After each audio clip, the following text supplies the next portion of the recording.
Class 10-এর জৈব যৌগের যে অংশের ভিডিও আজকে তৈরি করব সেটা হলো পলিমার, এছাড়া ইথানল, অ্যাসিটিক অ্যাসিড এগুলোর ব্যবহার, ডিনেচার স্পিরিট, রেকটিফাইড স্পিরিট ইত্যাদি। তো প্রথমে আসি পলিমার। পলিমার বিষয়টা কি? পলি কথার অর্থ অনেক, মার মানে মানে মনোমার, যেটা একটা অণুর পরপর অনেকগুলো যুক্ত হয়ে যে বৃহৎ অণু তৈরি করে সেইটাকে আমরা পলিমার বলছি। অনেক ক্ষেত্রে তোমাদের মনে হতে পারে, অনেক জায়গায় উদাহরণ দেখতে পারো যে একটা ধরো মালা গাঁথা হচ্ছে, সেই মালার মধ্যে ফুলটা হচ্ছে মনোমার, সেই মনোমার ফুলগুলো যুক্ত হয়ে হয়ে পলিমার যে মালাটা তৈরি করলো। আসলে এর মধ্যে পলিমারের সঙ্গে এই যে মালার একটুখানি তফাৎ রয়েছে, কারণ মনোমার ফুলগুলোকে আমরা একটা সুতো দিয়ে গাঁথি, তাহলে সুতোটা একটা বাহ্যিক পদার্থ ওখানে ব্যবহৃত হচ্ছে। কিন্তু প্র্যাকটিক্যালি পলিমার হচ্ছে কি না, জৈব যৌগের একটি অণু, বিশেষত যাতে দ্বিবন্ধন আছে, তাছাড়া হবে না পলিমার, সেই জৈব যৌগের একটি অণুর ভিতরে যেটা দ্বিবন্ধন আছে সেইটা হাতটাকে বাড়িয়ে দিল। অনেক সময় মানব শৃঙ্খল তৈরি করে, দেখেছো, হাত ধরাধরি করে। সেই মানব শৃঙ্খলটা কিন্তু পলিমারের একটা ভালো উদাহরণ। অর্থাৎ যে অণুটা পলিমার তৈরি করছে, যে পলিমারের একক হচ্ছে যে অণুটা, সেই অণুরই কিছু অংশ অপর অণুকে যুক্ত করার সাহায্য করছে, এইভাবে পরপর যুক্ত হয়ে যায়। মানব শৃঙ্খলের ক্ষেত্রে কি হয়, মানুষ তার হাতটাকে বাড়ায়, সাথী হাত বাড়ায় না, মানুষই হাতটাকে বাড়ায়, হাতটাকে বাড়িয়ে একজন আরেকজনের হাত ধরে, আরেকজন আরেকজনের হাত ধরে, এরকম করে পরপর দুদিকেই হাতটা ক্রমশ ধরতে ধরতে বেড়ে যায়। সেইটা হচ্ছে পলিমারের উদাহরণ। কিন্তু এখানে মালা দিয়ে হার গাঁথা, মানে ফুল দিয়ে মালা গাঁথা বা পুঁতি দিয়ে হার গাঁথা, এটা কিন্তু সঠিক পলিমারের উদাহরণ নয়। তো এখানে আমরা 3 ধরনের পলিমারের কথা জানব। 3 ধরনের পলিমার। 1 নম্বর পলিমার হচ্ছে পলিথিন। পলিথিন বহুল প্রচলিত জিনিস পলিথিন। এটা ছোট কথায় লেখা হচ্ছে, প্র্যাকটিক্যালি এর নাম হচ্ছে পলিইথিলিন।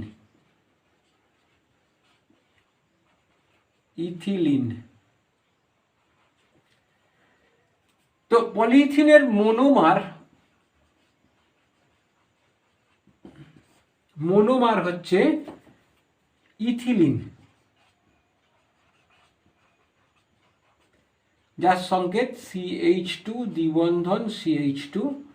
এই দ্বিবন্ধনটা ভেঙে গিয়ে CH2 এক বন্ধন CH2, এরম করে এই যে বেড়ে যাচ্ছে পরপর, এরপরে আর একটা CH2 যুক্ত হবে, এক বন্ধন CH2 যুক্ত হবে, এরম করে পরপর বেড়ে গিয়ে রিংটা, চেনটা বাড়ছে। তার মানে এখানে CH2 এইটা বারবার রিপিট হচ্ছে। এইখানে আমি যেটা করলাম, আর একটা আর একটা প্রান্ত না লিখলে অসম্পূর্ণ হবে। এরকম করে ক্রমশ বারবার বেড়ে বেড়ে এটা একটা শৃঙ্খলের মতন তৈরি করছে, সেইটাকে আমরা পলিমার বলছি। সেই জন্য এটাকে N দিয়ে করা হয়। অনেকগুলো অণু তৈরি করে, এখানে প্রায় 500, 600, 1000 এরকম অণু যুক্ত হয়ে এরকম পলিমার তৈরি করে।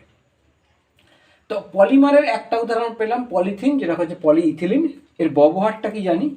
ব্যবহার, আমরা পলিথিনের প্রচুর ব্যবহার করি, প্যাকেজিংয়ের ক্ষেত্রে বেশি ব্যবহৃত হয়।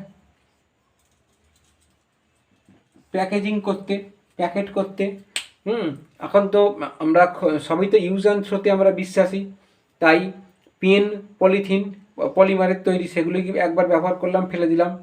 বাজার থেকে জিনিসপত্র কিনে নিয়ে আসছি পলিথিন করে, কাপড় জামা কিনছি পলিথিন করে, সবই হ্যান্ডি হয়ে গেছে আর কি।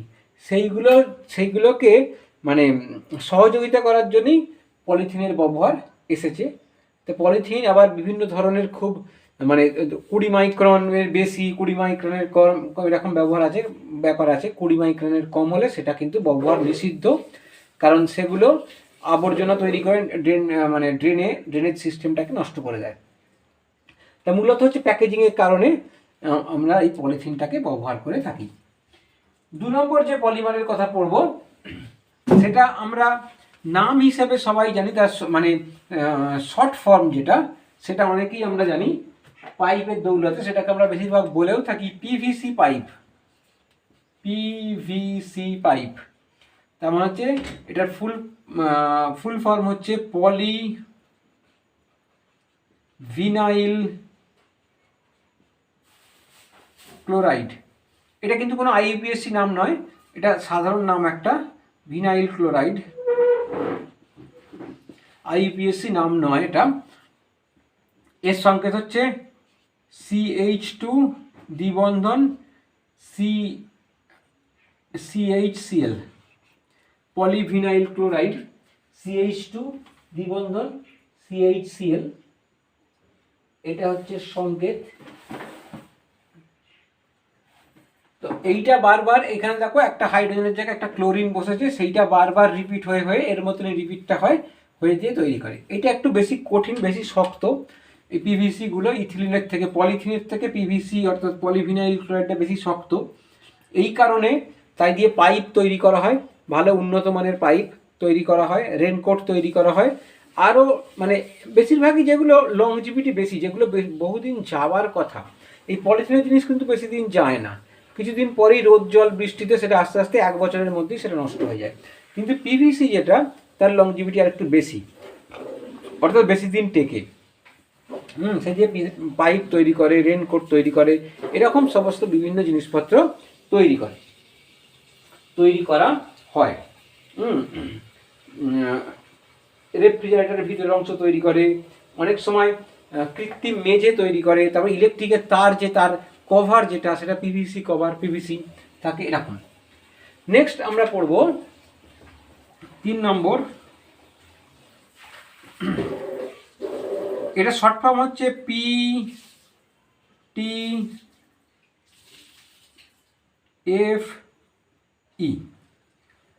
পুরো কথা হচ্ছে পলি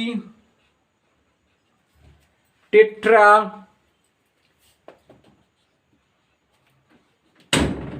ফ্লুরো ইথিলিন। Polytetrafluoroethylene, PTFE। তা এটা কীরকম? পলিটেট্রাফ্লুরোইথিলিন মানে এই দেখো দ্বিবন্ধন C, এখানে 2টো হাইড্রোজেন আছে এইখানে, যেমন ইথিলিনের ক্ষেত্রে এখানে 4টে ফ্লোরিন আছে হাইড্রোজেনের জায়গায়।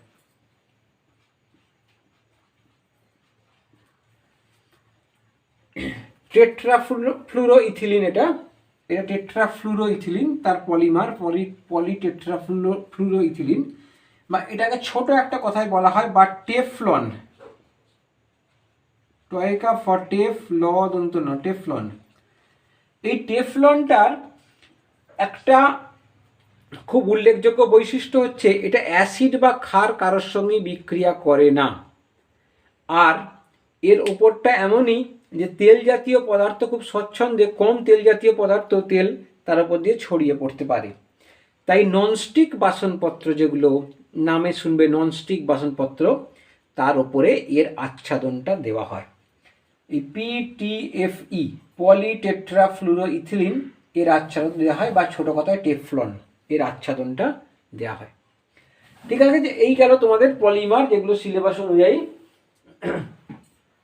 আর একটা কথা বলে দিই, আমরা যেহেতু ব্যবহার করি সেটা একটা পলিমার, যে প্রেসার কুকারের হাতল, তো সেই প্রেসার কুকারের হাতলটাও একটা পলিমার, সেটা কিন্তু কঠিন, আগুনে নষ্ট হয় না, বেশ শক্ত আগুনে নষ্টও হয় না, সেইটা হচ্ছে ব্যাকেলাইট বলে। এটা ব্যাকেলাইট, সেটাও একটা পলিমার। সেখানে একটা অন্য জটিল যৌগ ওখানে রয়েছে, ফিনল আছে ওর মধ্যে, যে জটিল যৌগ। এখন দেখবো আমরা পলিমারটা, 2 ধরনের পলিমার আমরা পাবো। একটা হচ্ছে জৈব ভঙ্গুর পলিমার,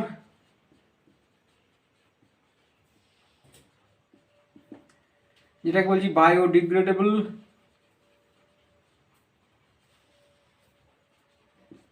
আর একটা হচ্ছে জৈব অভঙ্গুর পলিমার।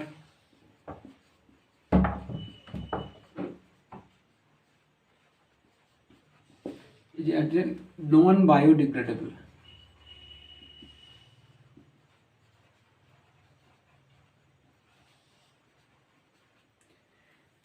তো এখন জৈব ভঙ্গুর যে পলিমার, সেই জৈব ভঙ্গুর মানে যে পলিমারগুলো বাতাস মানে পরিবেশের সঙ্গে মিশে যেতে পারে, সেইগুলো কি? সেগুলো খুব সহজ। আমাদের জৈব ভঙ্গুর পলিমারের উদাহরণ, আমরা সেই আদিমকাল থেকে মানুষ সেই জৈব ভঙ্গুর পলিমার ব্যবহার করে আসছে। খাদ্যের তিনটে উপাদান, কার্বোহাইড্রেট,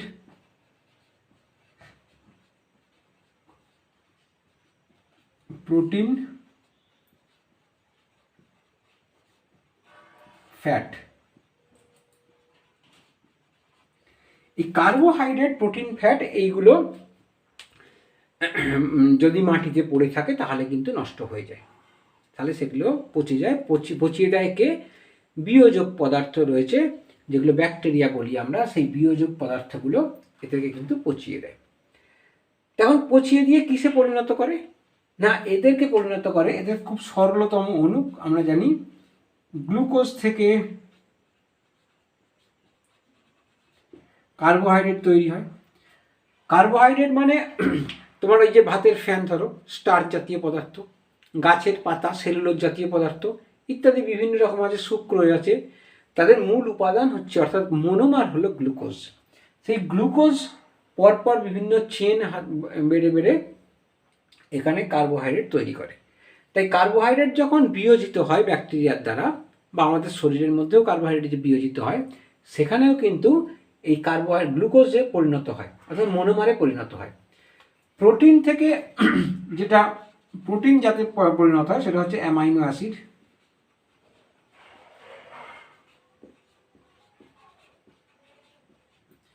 আর ফ্যাট হচ্ছে ফ্যাটি অ্যাসিড আর গ্লিসারল।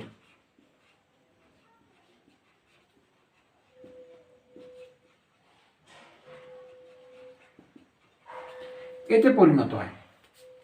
তো এই জৈব ভঙ্গুর পলিমারগুলো পরিবেশে মিশে যেতে পারে, অর্থাৎ পরিবেশের উপাদান দিয়ে এগুলো তৈরি হয়েছে, সেই উপাদানগুলো আবার পরিবেশে মিশে চলে যায়, তার ফলে পরিবেশের কোনো ক্ষতি হয় না। কিন্তু জৈব অভঙ্গুর পলিমার, আমরা যে পলিথিনের কথা পড়লাম, আমরা জানি পলিথিন 10 বছর 20 বছর 25 বছর পরে থাকলেও সেগুলো কিন্তু বিয়োজিত হয় না। হয়তো ছোট ছোট টুকরো হয়ে যেতে পারে, কিন্তু পুরোপুরি সেটা পরিবেশের সঙ্গে মিশে যায় না, তার উপাদানগুলো পরিবেশের সঙ্গে মিশে যেতে পারে না, কারণ এদেরকে বিয়োজিত করার জন্য কোনো উপযুক্ত ব্যাকটেরিয়া বা জৈব উপাদান নেই। তাহলে এটা পরিবেশের সঙ্গে এটা কি করে না, আবর্জনা তৈরি করে। পরিবেশে মিশছে না, তাহলে যত জমা হবে তাহলে আবর্জনা তৈরি করবে। সেই আবর্জনাগুলো জমতে জমতে জমতে জমতে একসময় পরিবেশের কিন্তু ক্ষতি হবে। কেমন ক্ষতি হবে? যেটা ক্ষতিটা কিন্তু এখনো হচ্ছে, আমরা বুঝতে পারছি। 1 নম্বর ক্ষতি হচ্ছে যেটা আমরা যেগুলো চাক্ষুষ দেখতে পাই, যে এই পলিথিন এর মধ্যে দিয়ে জল গলে না, তাই মাটির তলায় যদি পলিথিন পড়ে থাকে তাহলে তার মধ্যে ওপর দিয়ে মাটির যে জলটা যেতে চায় নিচের দিকে ভেদ্যতা অর্থাৎ মাটির যে ভেদ্যতা, সেই ভেদ্যতাটাকে কমিয়ে দেয়, জলগুলো নিচে যেতে পারে না। সেই না পারার কারণে যে এই যে স্বাভাবিক প্রসেস, ওপর থেকে বৃষ্টির জল মাটিতে পড়লো, সেটা আস্তে আস্তে চিঁয়ে চিয়ে নিচের দিকে যেতে যেতে যেতে গিয়ে মাটির যে জলের ভান্ডার অর্থাৎ গ্রাউন্ড ওয়াটার, সেই গ্রাউন্ড ওয়াটার লেভেলটাকে বাড়িয়ে দেয়। সেইটা কিন্তু ব্যাহত হয় যদি মাটিতে পলিথিন পড়ে থাকে, তাহলে মাটির ভেদ্যতাটা কমিয়ে দেয়। তারপরে ধরো মাটির মধ্যে যদি পলিথিন থাকে, তাহলে মাটির যে কামড়, অর্থাৎ মাটির সঙ্গে ধরো একটা পলিথিন রয়েছে, তার উপরে মাটি আছে, তার নিচে মাটি আছে, সেই দুটো মাটির মধ্যে কিন্তু কোনো কামড় থাকে না। তার ফলে কি হয় না, ভূমিক্ষয় হয়, সহজেই বৃষ্টির জলে সেই মাটিটা, উপরের মাটিটা ধুয়ে চলে যেতে পারে এবং চলে যায়ও ঘটে, তার ফলে ভূমিক্ষয় হয়।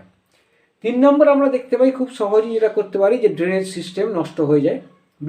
বৃষ্টি যখন প্রচুর পরিমাণে বৃষ্টি হয়, সেই সময় বৃষ্টির জলটা যেতে না পেরে সাময়িকভাবে এলাকা প্লাবিত হয়ে যায়, বন্যার সৃষ্টি হয়। বন্যা মানে সাময়িক যেগুলো বন্যা, চটজলদি অর্থাৎ নদীর ছাড়া জলেতে নয়, বৃষ্টির জলে জমে এক জায়গায় যে মানে বন্যা হয়, বন্যার মতন পরিস্থিতি সেরকম কিন্তু হবে ড্রেনেজ সিস্টেমটার জন্য। এগুলো আমরা চাক্ষুষ করতে পারি। কিন্তু যেটা আমরা চাক্ষুষ করতে পারি না বা তার প্রভাব এখনো পর্যন্ত আমরা পাইনি, সেটা হচ্ছে এই জৈব ভঙ্গুর পলিমারগুলো মাটিতে দীর্ঘদিন থাকার ফলে ওর থেকে একটা বিষাক্ত পদার্থ তৈরি হয়। সেই বিষাক্ত পদার্থগুলো কি করে না, এই জৈব ভঙ্গুর যে পলিমারগুলোকে, যেগুলোকে অর্থাৎ জৈব ভঙ্গুর পলিমারগুলোকে যারা বিয়োজিত করে, সেই বিয়োজকগুলোকে কিন্তু তারা এই জৈব অভঙ্গুর থেকে নিঃসৃত বিষাক্ত পদার্থগুলো তাদেরকে নষ্ট করে দেয়, তাদেরকে মেরে ফেলে। তার মানে কি হচ্ছে, এই জৈব ভঙ্গুরের বিয়োজনটাও কিন্তু হ্রাস পাচ্ছে। তাহলে দেখো, জৈব অভঙ্গুর পদার্থগুলো পরিবেশের সঙ্গে কীরকমভাবে কাজ করছে পরিবেশের বিরুদ্ধে। 1 নম্বর হচ্ছে নিজেরা পরিবেশের সঙ্গে মিশছে না, তার উপাদানগুলো পরিবেশে মিশছে না।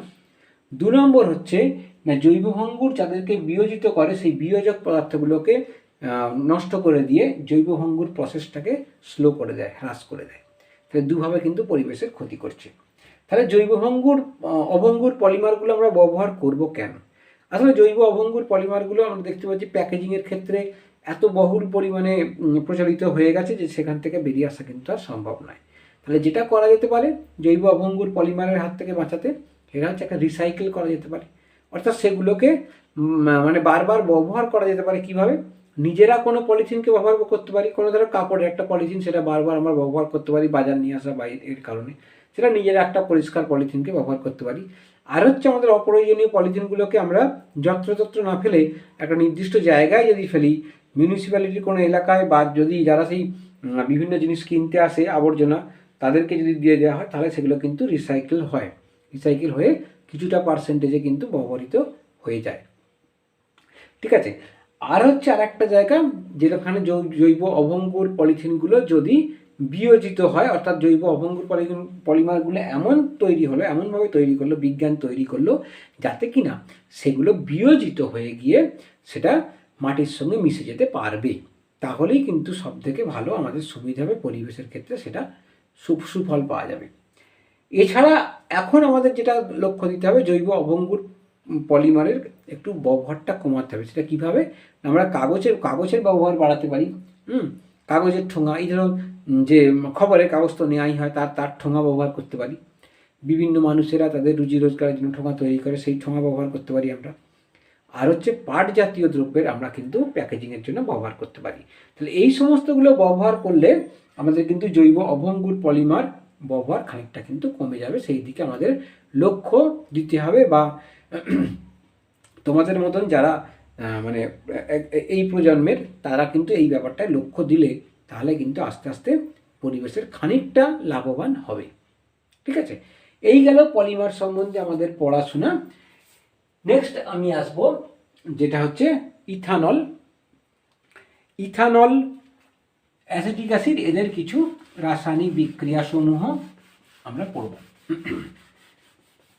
ইথানল আমরা জানি, ইথানল বা ইথাইল অ্যালকোহল যেটা, তার সঙ্গে C2H5OH, এটা আমাদের মানে বিভিন্ন মানে প্রয়োজনীয় জিনিসে এটা মেশানো থাকে। সেটা ওষুধ থেকে শুরু করে বিভিন্ন ওই যে রজন, গালা পালিশ হয়, তারপরে তোমার টিংচার আয়োডিন, এগুলোতে মেশানো থাকে। তারপরে ইঞ্জেকশানের দেওয়ার সময় যে জীবাণুনাশক পদার্থ হিসেবে ব্যবহার করা হয় সেটাতে মেশানো থাকে ইত্যাদি। তাই আমরা বলবো ইথাইল অ্যালকোহল বা ইথানল।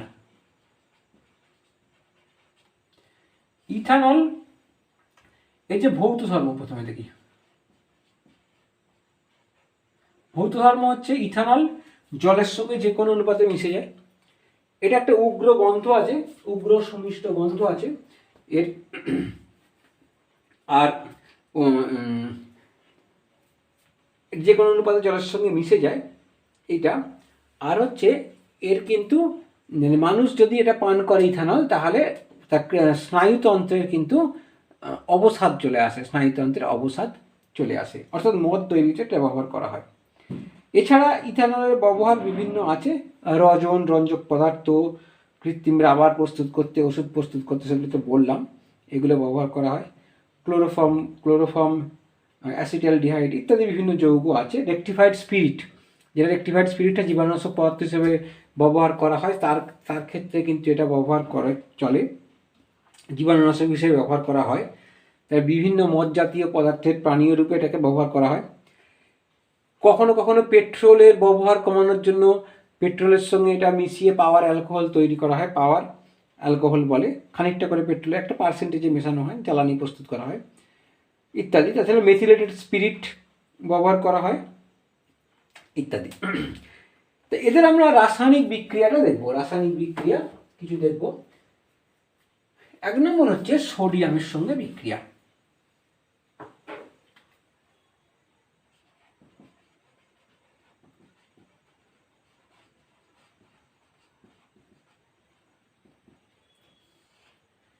সোডিয়ামের সঙ্গে বিক্রিয়া,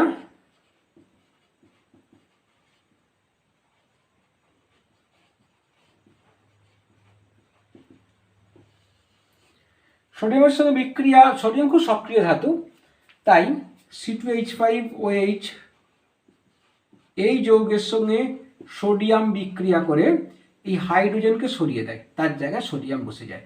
সোডিয়াম খুব সক্রিয় ধাতু বলে এই হাইড্রোজেনকে বসিয়ে দিতে পারে।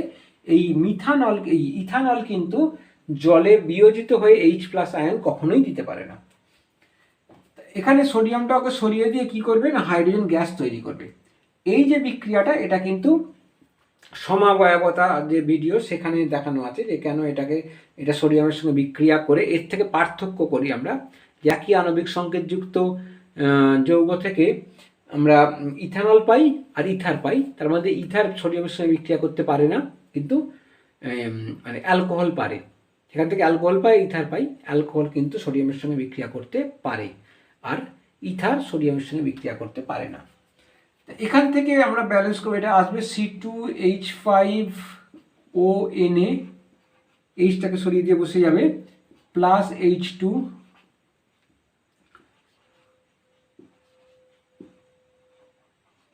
এর নাম হচ্ছে সোডিয়াম ইথক্সাইড।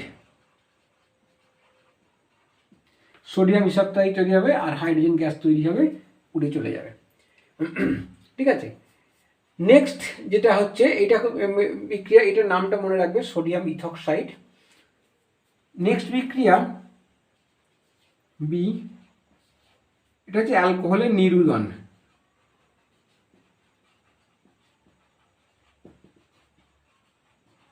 নিরুদন অর্থাৎ জল বেরিয়ে যাওয়া, ওখান থেকে ডিহাইড্রেশন, ইংরেজিতে বলে ডিহাইড্রেশন। ডি মিনস বেরিয়ে যাওয়া, হাইড্রেশন মানে হচ্ছে জল, তাহলে ডিহাইড্রেশন, ওর থেকে জল বেরিয়ে যাওয়া। সেই জল বেরিয়ে যাওয়া মানে কি হয় না, অ্যালকোহল ধরো C2H5OH, এটা যদি 170 ডিগ্রি সেলসিয়াস, 165 থেকে 170 ডিগ্রি সেলসিয়াস তাপমাত্রায়, 170 ডিগ্রি সেলসিয়াস তাপমাত্রায় গাঢ় H2SO4 এর উপস্থিতিতে রাখা হয়, তাহলে এর থেকে জল বেরিয়ে চলে যাবে, এটা হয়ে যাবে C2H4 হয়ে যাবে। কিরকম বিক্রিয়াটা আমি একটু ভেঙে দেখাই। দেখো এখানে C2H5OH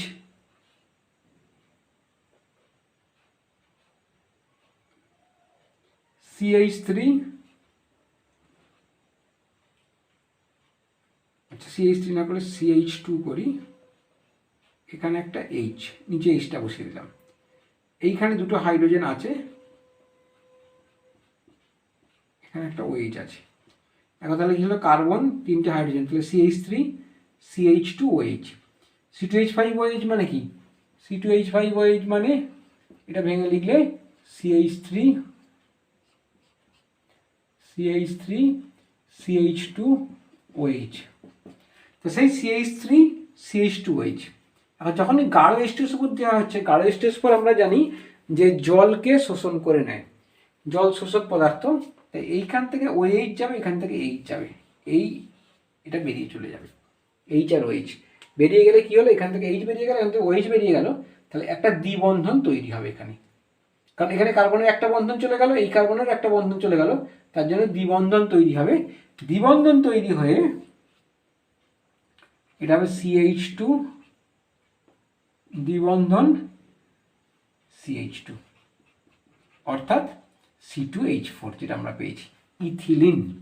তাহলে ইথিলিন পাওয়া যাবে।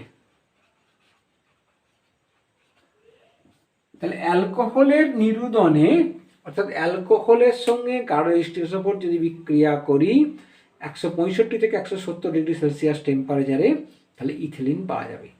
আচ্ছা, এইখানে দেখো যে নিরুদনটা হলো সেটা কিন্তু একটা অণু থেকে জলের অণু বেরিয়ে গেল, একটা ইথাইল অ্যালকোহল অণু থেকে জল বেরিয়ে গেল। এই নিরুদনটাকে বলা হচ্ছে অন্তঃনিরুদন। তোমাদের সিলেবাসে এইটাই আছে, অন্তঃনিরুদন মানে হচ্ছে ইন্ট্রা। এবার যদি দুটো আলাদা অণু থেকে, দুটো আলাদা অ্যালকোহল অণু থেকে যদি নিরুদনটা হয়, সেটা কীরকম হতে পারে দেখো, এটা জেনে রাখা ভালো। সেখানে টেম্পারেচারটা কিন্তু একটু কম লাগে, 140 ডিগ্রি সেলসিয়াস টেম্পারেচার। তাই এই নিরুদনের ক্ষেত্রে যখন ইথিলিন তৈরি করছি তখন কিন্তু কোনোভাবেই টেম্পারেচারটা 165 থেকে 170-এর নিচে থাকলে হবে না বিক্রিয়াটা। এখন যদি আন্তঃনিরুদন হয়, দুটো যদি আলাদা অণুর মধ্যে নিরুদনটা হয়, তাহলে কি হয় দেখো, CH3 CH2 OH, এটা গেল একটা অণু। আর একটা অণু OH ঘুরিয়ে লিখছি CH2 CH3, এদের মধ্যে থেকে জল বেরিয়ে চলে যাবে। তাহলে কি তৈরি হবে, এটা হচ্ছে কত, 140 ডিগ্রি সেলসিয়াস টেম্পারেচারে। গাঢ় H2SO4 লাগবে, সেখান থেকে জল বেরিয়ে চলে গেল, তার মানে হচ্ছে CH3 CH2O, এই যে ওটা পড়ে রয়েছে O CH2 CH3, O CH2 CH3, এইটা তৈরি হবে, O CH2 CH3 এটা তৈরি হয়ে যাবে। অর্থাৎ তার মানে C2H5 O C2H5, এটা হচ্ছে ডাই ইথাইল ইথার, এর নাম হচ্ছে ডাই ইথাইল ইথার। আচ্ছা, এখানে দুটোর ক্ষেত্রে আমার যেটা লেখা হয়, এখানে +H2O লিখতে হবে তোমাকে, যেহেতু জল বেরিয়ে যাচ্ছে +H2O লিখতে হবে, এখানে +H2O লিখতে হবে। এখানে নিরোধক পদার্থ হিসেবে গাঢ় H2SO4 কাজ করছে, আর কোনোভাবে করছে না, এটা জলটাকে নিয়ে নিচ্ছে। এই যে নিরুদনটা হয়, এটা হচ্ছে আন্তঃনিরুদন।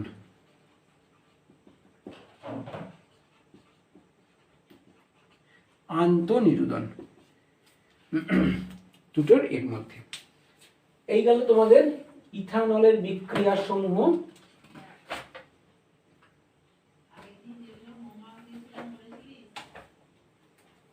এবার আমরা পড়ব অ্যাসিটিক অ্যাসিড।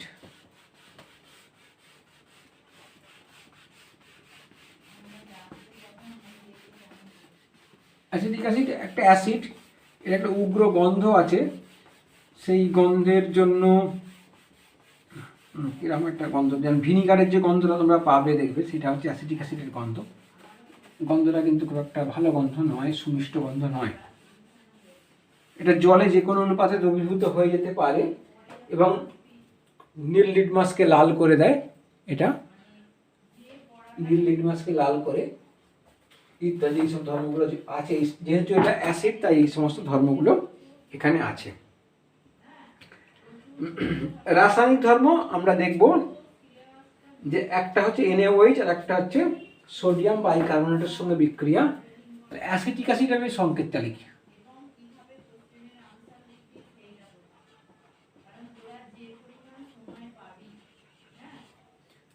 এক নম্বর হচ্ছে NaOH,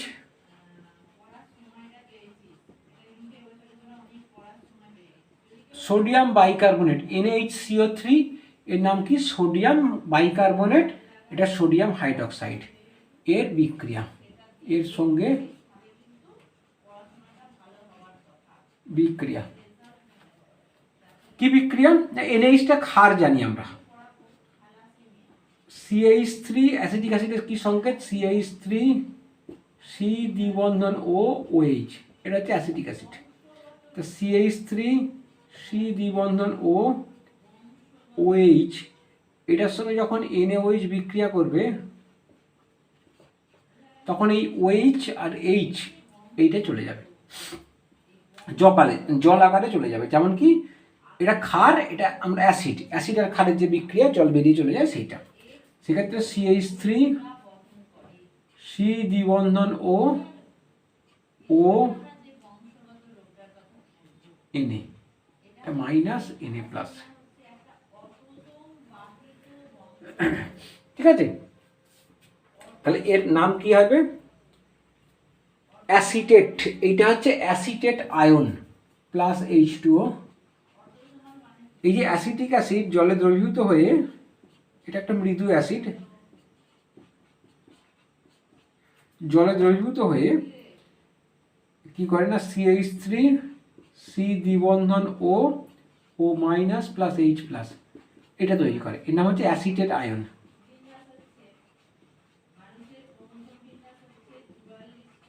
এই অ্যাসিটেট আয়ন তৈরি করে আর H প্লাস আর হাইড্রোজেন আয়ন দেয়। তা সেই অ্যাসিটেট আয়নের সঙ্গে সোডিয়াম যুক্ত হয়ে যাবে, OH-টা বেরিয়ে যাবে আর OH-এর সঙ্গে OH মাইনাস NaOH মানে কি NaOH এটা বেরিয়ে যাবে Na plus plus OH minus. এই OH মাইনাস আর H প্লাস এই দুটো যুক্ত হয়ে গিয়ে জল বেরিয়ে যাবে, আর এইটার সঙ্গে এই যে অ্যাসিটেট আয়ন আর সোডিয়াম আয়ন এটা যুক্ত হয়ে তৈরি করবে সোডিয়াম অ্যাসিটেট। এই যৌগটার নাম হচ্ছে সোডিয়াম অ্যাসিটেট।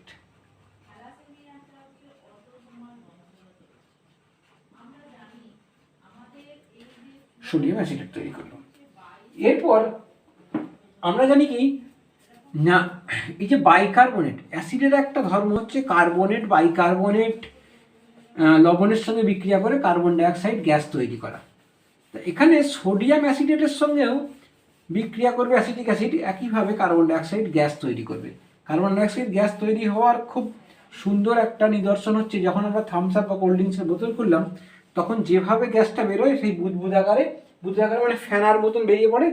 এখানেও তাই, যদি আমরা অ্যাসিটিক অ্যাসিড একটা টেস্ট টিউবে নিয়ে তার মধ্যে সোডিয়াম বাইকার্বনেট দিই, ওই রকম আকারে কার্বন ডাইঅক্সাইড গ্যাসটা বেরোয়। অর্থাৎ পুরো নিচ থেকে যে তরল পদার্থ, জলের মতন যে তরল পদার্থটা আছে সেটা যেন বাইরে এরকম ফুলে বেরিয়ে আসতে চাইছে, ওইভাবেই কার্বন ডাইঅক্সাইড বেরিয়ে আসে। তো এখানে কী হবে বিক্রিয়াটা? CH3 COOH plus NaHCO3। এখানে বিক্রিয়াটা হচ্ছে যে সোডিয়াম অ্যাসিটেট তৈরি করবে CH3 COONA আগের মতন, প্লাস CO2 গ্যাস তৈরি করবে প্লাস H2O তৈরি করবে। ঠিক আছে, এইটা হচ্ছে বিষয়। এইখানে এই যে কার্বন ডাইঅক্সাইড গ্যাস বেরিয়ে চলে যাবে, জল তরল আকারে এর সঙ্গে সলিউশনের মধ্যে থেকে যাবে, এটাও সোডিয়াম অ্যাসিটেট তৈরি হবে। এইভাবে আমরা অ্যাসিটিক অ্যাসিডকে শনাক্তও করতে পারি, অ্যাসিড হিসেবে শনাক্ত করব সোডিয়াম বাইকার্বনেট এই লবণটার সাহায্যে। যে কার্বন ডাইঅক্সাইড বেরিয়ে যাওয়াটাই হচ্ছে নিদর্শন, মানে ওই যে বেরিয়ে যাওয়ার যে মেথড বা পদ্ধতি বা যে চাক্ষুষ যে আমরা দেখতে পারবো সেই জিনিসটাই ওখানে প্রমাণ করবে যে এটা একটা অ্যাসিড। 2 নম্বর বিক্রিয়া। 2 নম্বর বিক্রিয়াটা হচ্ছে তোমার অ্যালকোহলের সঙ্গে বিক্রিয়া। অ্যালকোহলের সঙ্গে বিক্রিয়া, তো সেটা আমি উপরেরটা মুছে দিয়ে উপরটাই লিখি। 2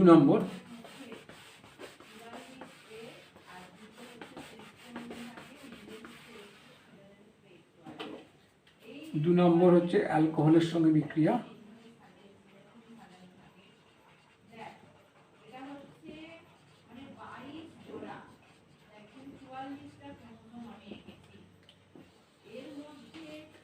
অ্যালকোহলের সঙ্গে বিক্রিয়া মানে আমরা ইথানলটাকে ধরবো। Acetic acid CH3 COOH plus C2H5OH। এখানে যদি গাঢ় H2SO4 দিই, আবারও গাঢ় H2SO4, তাহলে এর থেকে H যাবে আর এখান থেকে OH যাবে। মেকানিজম অনুযায়ী এখান থেকে OH যাবে, জল চলে যাবে, চলে গিয়ে এইখানের সঙ্গে যুক্ত হয়ে যাবে CH3 COO C2H5, এর নাম হচ্ছে ইথাইল অ্যাসিটেট।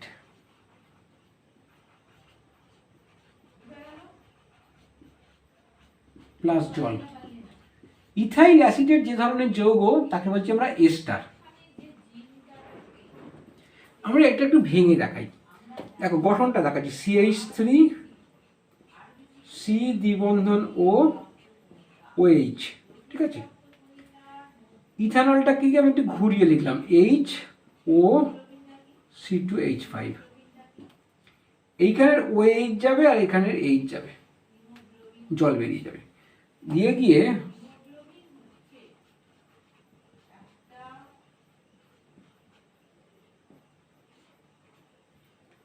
CH3 C দ্বিবন্ধন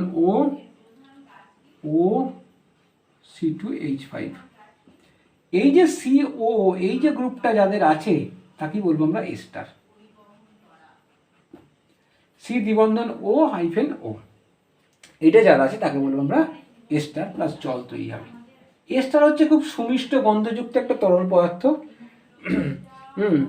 অনেকটা পাকা ফলের মতন গন্ধযুক্ত, এটা এস্টার। এই যে প্রসেস, এস্টার তৈরির এই যে প্রসেস এটাকে বলছি আমরা এস্টারিফিকেশন। এই যে প্রসেস, এই প্রসেসটাকে বলছি এস্টারিফিকেশন।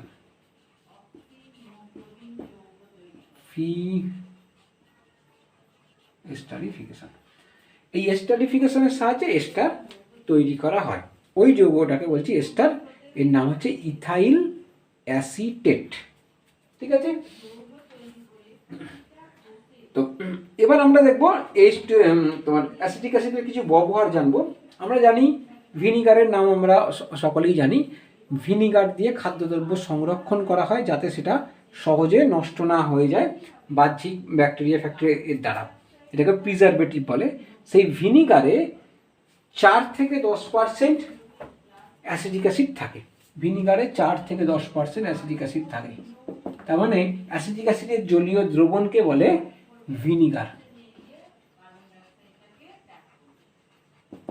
এছাড়াও অ্যাসিটিক অ্যাসিড দিয়ে বিভিন্ন ওষুধ তৈরি হয়, অ্যাসপিরিন জাতীয় ওষুধ তৈরি হয়, অ্যাসিটিক অ্যানাইডাইড তৈরি হয়, সেলুলোজ অ্যাসিটেট ইত্যাদি তৈরি হয়। বেদনানাশক ওষুধ অ্যাসপিরিন তৈরি করতে এগুলো কাজে লাগে। তা বহুল ব্যবহার হয়, ভিনিগার হিসেবে ব্যবহার হয় খাদ্যদ্রব্য, কোনো কিছু খাদ্যদ্রব্য তৈরি করার সময় তৈরি করা হয়। আবার বিভিন্ন খাদ্যবস্তুকে, টক জাতীয় খাদ্যবস্তু যেগুলো সহজে নষ্ট যাতে না হয় তার জন্য ভিনিগার কিন্তু দেওয়া হয়, ঠিক আছে।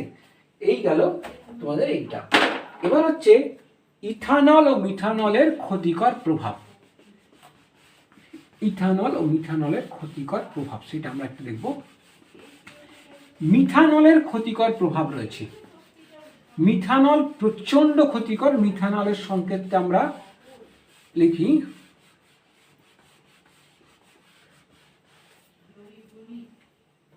মিথানল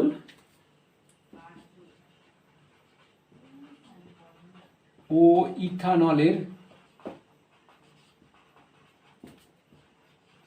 ক্ষতিকর প্রভাব। মিথানল মানে কি? CH3OH। এই মিথানলটা কিন্তু প্রচুর পরিমাণে বিষাক্ত পদার্থ। এটা বিষাক্ত পদার্থ কি হয় না, এইটা জারিত হয়ে ফর্মিক অ্যাসিড তৈরি করে। আমাদের শরীরের মধ্যে যদি মিথানল প্রবেশ করে তাহলে সেটা জারিত হয়ে গিয়ে ফর্মিক অ্যাসিড তৈরি করে। সেই ফর্মিক অ্যাসিড, এটা জারণ, ফর্মিক অ্যাসিড আমাদের চোখের নার্ভকে ক্ষতি করে দেয় এবং নার্ভের ওপর প্রচণ্ড পরিমাণে তার প্রভাব, ক্ষতিকর প্রভাব।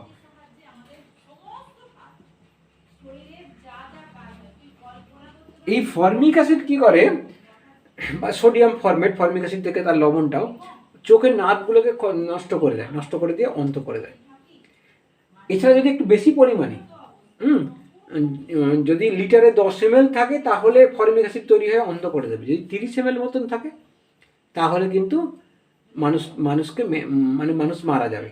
কারণ শরীরে যদি মিথানল প্রবেশ করে লিটারে 30 ml এর মতন, তাহলে কিন্তু মানুষ মারা যাবে। কারণ এর থেকে এটাকে পুরো কেন্দ্রীয় স্নায়ুতন্ত্রের উপর প্রভাব বিস্তার করে কেন্দ্রীয় স্নায়ুতন্ত্রকে নষ্ট করে দেয়। এখানে যদি কোনো ব্যক্তি যদি 30 ml গ্রহণ করে তাহলে তার কেন্দ্রীয় স্নায়ুতন্ত্র নষ্ট হয়ে গিয়ে মৃত্যু হয়। আর যদি 10 ml যদি কোনো মানুষের দেহে যায় তাহলে সেটা ফর্মিক অ্যাসিডে পরিণত হয়ে গিয়ে তাকে অন্ধ করে দিতে পারে বা অন্ধ করে দেয়। এই কারণে অনেক সময় আমরা কাগজে পড়ি যে বিষ মদে মৃত্যু, তার কারণটা হচ্ছে মদ তৈরির যে প্রসেস সেটা সায়েন্টিফিক প্রসেস নয়, এমনি বিভিন্ন এই যে বিষ মদে বলতে সেটা এমনি বিভিন্ন জায়গায় খুব মানে ঘরোয়া পদ্ধতিতে যেখানে মদ তৈরি করে সেখানে সবসময় তার মানে কোয়ালিটিটা মেনটেন হয় না, সেই জন্য মিথানল তৈরি হয়ে যেতে পারে। সেই মিথানল এখানে বিষাক্ত করে দেয়, সেইটা যদি মানুষের শরীরে যায় তাহলে মানুষ কিন্তু তার প্রভাবে মারা যাবে। সেই বিষাক্ত মদ খেয়ে কিন্তু মানুষ মারা যায়। ঠিক আছে, তাই মিথানল অত্যন্ত ক্ষতিকর পদার্থ। ইথানলেরও ক্ষতিকর প্রভাব রয়েছে, তবে এটা কি করে, ইথানল আমাদের কেন্দ্রীয় স্নায়ুতন্ত্রকে অবসাদগ্রস্ত করে দেয়। কেন্দ্রীয় স্নায়ুতন্ত্রকে অবসাদগ্রস্ত করে দেয়। আর হচ্ছে যদি খাদ্যের অনুপস্থিতিতে ইথানল কি করে, যদি পেটে পড়ে পাকস্থলী থেকে, সেখানে তাহলে আলসার রোগ তৈরি করে পাকস্থলীতে। ঠিক আছে, আর বেশি মাত্রায় যদি ইথানল প্রবেশ করে আমাদের শরীরে তাহলে সেন্সরি ও মোটর নার্ভের ক্ষতি করে অজ্ঞান করে দেয়, কখনো কখনো আরও বেশি গ্রহণে মানুষের মৃত্যু পর্যন্ত হয়ে যেতে পারে। ওই জন্যে বেশি করে মদ খেয়ে নিলে মানুষ বেহুশ হয়ে যায়, অজ্ঞান করে দেয়। এখন তার মানে আমরা দেখলাম যে মদের মধ্যে যে একটা ইথানলটা রয়েছে, তাই আমাদের যে রেকটিফাইড স্পিরিট, যেটা আমরা যে রেকটিফাইড স্পিরিট দিয়ে জীবাণুনাশক পদার্থ একটা আমাদের ব্যবহার করা হয়, ডাক্তারি ক্ষেত্রে ব্যবহার করা হয়, সেই রেকটিফাইড স্পিরিটটা যাতে মানুষ না খেয়ে নেয় তার জন্য কি করা থাকে, রেকটিফাইড স্পিরিটের আমরা ডিনেচার্ড স্পিরিট বলি সেটাকে। রেকটিফাইড স্পিরিটের মধ্যে জল থাকে, রেকটিফাইড স্পিরিট, রেকটিফাইড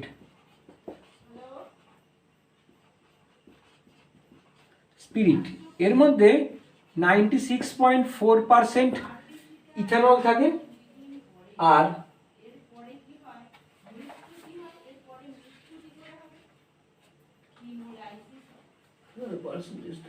96.4% ইথানল থাকে, আর 4 এটা হচ্ছে ইথানল C2H5OH প্লাস 4.6% জল থাকে। এই দুটোর মিশ্রণটা হচ্ছে রেকটিফাইড স্পিরিট। কিন্তু এটা মানুষের তার খাওয়ার সেবন করে ফেলতে পারে, তার হাত থেকে বাঁচানোর জন্য এর মধ্যে মেশানো হয়, এটাকে কটু গন্ধযুক্ত করে, তার জন্য পিরিডিন মেশায়, ন্যাপথা মেশায়, বিষাক্ত, এটা কটু গন্ধ করার জন্য পিরিডিন ন্যাপথা মেশালো, আর বিষাক্ত করার জন্য তুঁতে মেশায়, কপার সালফেটের দ্রবণ, তুঁতের দ্রবণ। তার জন্য এই যে মিশ্রণটা তৈরি হলো, এই মিশ্রণটাকে বলছি ডিনেচার্ড স্পিরিট। ডিনেচার্ড স্পিরিট এইটা খেলে মানুষ পান করলে কিন্তু মানুষের মৃত্যু হবে। এই এর সঙ্গে মিথানল কিছুটা মেশানো থাকে, মিথানল কিছুটা মেশানো থাকে আরো বিষাক্ত করার জন্য। তা এইটা করলে ডিনেচার্ড স্পিরিট খেলে কিন্তু মানুষের মৃত্যু হবে। তাই রেকটিফাইড স্পিরিটকে ডিনেচার্ড স্পিরিটে পরিণত করা থাকে। ঠিক আছে, এইটা গেল আমাদের এই জৈব যৌগের লাস্ট ভিডিও।